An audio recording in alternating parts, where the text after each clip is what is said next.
भी। अरे ये क्या बात हुई, बेटी खूब खाए तो भी कुछ खाती नहीं, और बहू बहू जरा सा खाने की शौकीन, तू चटोरी। तुमसे कितनी बार कहा है ये सारी चीजें तुम्हारी हेल्थ के लिए ठीक नहीं है। तुम रोज रोज क्यों बनाती हो?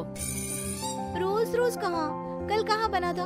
और वैसे भी तुम्हें तो पता ही है मुझे खाना कितना पसंद है, तो कभी कभी तो चलता है। तुम भी खाकर देखो ना कितना अच्छा बना है। एक दिन छोड़कर तो तुम रोज ही बनाती हो, कभी कभी कब हुआ? तुम जानती भी हो तुम कितना जंक फूड खाती हो। ये जंक फूड कहाँ है, इसे मैं घर पर बनाती हूँ। तुमको नहीं खाना तो मत खाओ, लेकिन मुझे तो शांति से खाने दो। और ये भाषण ना तुम अपने कॉलेज में जाकर दिया करो, यहाँ नहीं। अब इस भूखी औरत को कौन समझाए कि मैं जो बोल रहा हूँ इसकी भलाई के लिए बोल रहा हूँ, ना कि अपने लिए। शाम। अरे बच्चों कहाँ हो, देखो मैं तुम्हारे लिए क्या लाई हूँ। मम्मी क्या लाई हो? गर्मा गर्म पकोड़े। अरे वाह पकोड़े। तुम फिर से कुछ ले आई? खुद तो खाती ही हो, ऊपर से बच्चों को भी ऐसा खाना खिलाती हो। दोनों माँ बेटे का साइज बिल्कुल एक जैसा है। मम्मी देखो ना, पापा मुझे मोटा बोल रहे हैं? कैसे बापू तुम, कोई अपने लड्डू जैसे गोल मटोल बेटे को मोटा बोलता है क्या? लड्डू? ये लड्डू नहीं कद्दू है। कद्दू जी माफ कीजिएगा। खैर बच्चे ये सुनकर रोने लगता है। देखो रुला दिया ना मेरे लड्डू को, बेचारा। ले लड्डू तू ये पकोड़े खा, हाँ इनको रहने दे, ये ऐसे ही है टेढ़े। शाम को सुरेश के माँ बाप घर आते हैं। ये इतना सारा खाना तूने किसके लिए बनाया हुआ है बहू? माँ जी ये सब खाना हमारे लिए ही है, आप लोग बड़े दिनों बाद हमसे मिलने आए हैं ना, इतना तो बनता है माँ जी। माँ ये जो बोल रही है ना आपके लिए, वो आपके लिए नहीं है, उसने खुद के लिए बनाया है। माँ जी आप ना इनकी बातों पर ज्यादा ध्यान मत दीजिए, इनकी तो आदत ही है मजाक करने की। आप खाना खाइए ना। बहू खाना तो बहुत अच्छा बना है, एकदम चटपटा।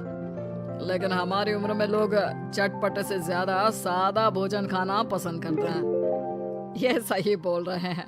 वो क्या है ना बहू, हम लोगों की उम्र में ऐसा खाना पचने में बहुत टाइम लगता है, नहीं तो ऐसा खाना कौन ना खाना चाहे। तो माँ जी खाइए ना, एक ना एक दिन सबको जाना ही है, तो खाकर क्यों ना जाया जाए। अरे ये तुम क्या बोल रही हो, होश में तो हो। अरे एक दिन सबको जाना है तो क्या सड़क में गाड़ी के नीचे लेट जाए? लगता है खाना तीखा बनाते बनाते बहू की जुबान भी बहुत तीखी हो गई है। बहू सोच समझ के तो बोला करो कि क्या बोल रही हो।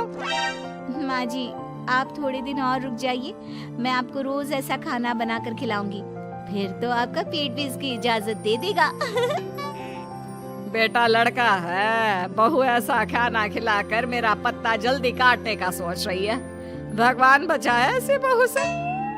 ठीक है माँ जी, लेकिन थोड़ा खाना और तो लीजिए। नहीं नहीं बहू मेरा बस हो गया। और ससुर जी आपको तो लेना ही होगा। अरे नहीं बहू रहने दो, मेरा भी बस हो गया। वो क्या है ना, मुझे डॉक्टर ने आजकल कम खाने को कहा है। अरे पूछना बंद करो, तुम्हें समझ में नहीं आता। वो इस खाने को खाना नहीं चाहते। ये खाना हम ही क्या, अगर कुत्ते बिल्ली को भी खाने को दोगी ना तो वो भी ना खाए, इतना तीखा है। तुम तो अपना मुंह बंद ही करो, तुम लोग नहीं खाओगे तो क्या हुआ, मेरा प्यारा बेटा जरूर खाएगा। इतने में बच्चा दौड़ कर आता है। लो आ गया, शैतान का नाम लिया और शैतान हाजिर। खिलाओ इसको और गेंडा बना दो। अरे लड्डू, ये लड्डू कद्दू में कैसे बदल गया, कितना मोटा हो गया है। सच्ची दादी मैं मोटा हो गया क्या? लेकिन माँ तो बोलती है मैं वैसा का वैसा ही हूँ, 1 इंच भी नहीं बढ़ा। अरे कितना कमजोर है मेरा बच्चा, हाय मेरा बच्चा। सच कहा, तुम्हारी माँ ने तुम्हें 1 इंच भी नहीं बढ़ने दिया, बस पेट बाहर आता जा रहा है। माँ जी ये आप क्या बोल रही हैं? कहाँ है मेरा बेटा मोटा, इसे तो तंदुरुस्त बोलते हैं। तब तो मुझ जैसे को हड्डी बोलते होंगे ना। आप सभी लोग ना मेरे बेटे और मेरा मजाक मत उड़ाइए। चल बेटा हम चलते हैं हमारे कमरे में, वहीं जाकर खाएंगे। ऐसे ही सुरेश की बीवी कुछ न कुछ नया बनाकर खाती रहती थी, लेकिन एक दिन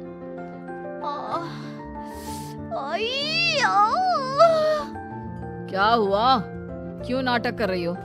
अगर तुम मेरा ध्यान अपनी तरफ खींचने के लिए ये सब कर रही हो तो नहीं जी, मुझे सच्ची में बहुत दर्द हो रहा है। इतना दर्द जैसे पेट में आग लग गई हो। क्या सच्ची में? क्या खाया था? आग पेट में लग गई? कैसे? मैं दर्द से परेशान हूँ और आपको मजाक लग रहा है। मैं ये दर्द नहीं सह पाऊंगी। मुझे डॉक्टर के पास ले चलिए प्लीज। पागल, डॉक्टर के पास नहीं, तुझे तो किसी खाने के ठेले में खड़ा कर देते हैं। क्यों? वहीं जाकर तुम ठीक हो जाओगी। सुरेश अपनी बीवी को पास के हॉस्पिटल ले जाता है और उसे दिखाता है। डॉक्टर जी, क्या हुआ है? मेरी बीवी को ऐसा क्यों लगता है जैसे उसके पेट में आग लगी है? कहीं ये... पति डर सा जाता है, लेकिन तभी अरे नहीं नहीं, कुछ नहीं। वो क्या है ना, लगता है आपकी बीवी कुछ ज्यादा ही तीखा खाना खाती है। अब आजकल की औरतें कहाँ ऐसा खाना खाती हैं, लेकिन अब इसी के कारण इनके पेट में इन्फेक्शन हो गया है। अच्छा, तो डॉक्टर ये इन्फेक्शन सही कैसे होगा? ये तो तीखा खाना छोड़ ही नहीं सकती। नहीं छोड़ सकती तो क्या होता है? अरे भैया, इनको तीखा और बाहर का खाना बंद करना ही होगा, नहीं तो ये इन्फेक्शन फैल गया तो अच्छा नहीं है। इसका ऑपरेशन करना पड़ेगा। फिर तो ये गजब सा फिगर है ना भाभी जी का। वो अम्मी जी जैसा हो जाएगा। बाकी भाभी जी की मर्जी। नहीं नहीं, मैं मोटी आंटी जैसी नहीं बनना चाहती। पर डॉक्टर साहब, अच्छा मैं ये सब खाना छोड़ दूंगी। पति डॉक्टर को देखता है और फिर... तुमने सुना डॉक्टर की बात? तुमसे कितनी बार कहा मैंने, लेकिन तुम नहीं मानी। अब कर दी ना अपनी तबीयत खराब। और खाओ तीखा चटपटा खाना। तुम अब चिढ़ाओ मत मुझे। अच्छा, तुम ये डॉक्टर से पूछ कर आओ ना कि हफ्ते में 1 दिन खा सकते हैं क्या? उस वक्त तो डर के मैंने बोल दिया था, लेकिन अब मुझे मुश्किल लग रहा है। यहाँ जान पर बनाई है और इसको खाने की पड़ी है। अभी भी आधी रात को मेरी नींद खराब कर तुमको अपने खाने की चिंता हो रही है।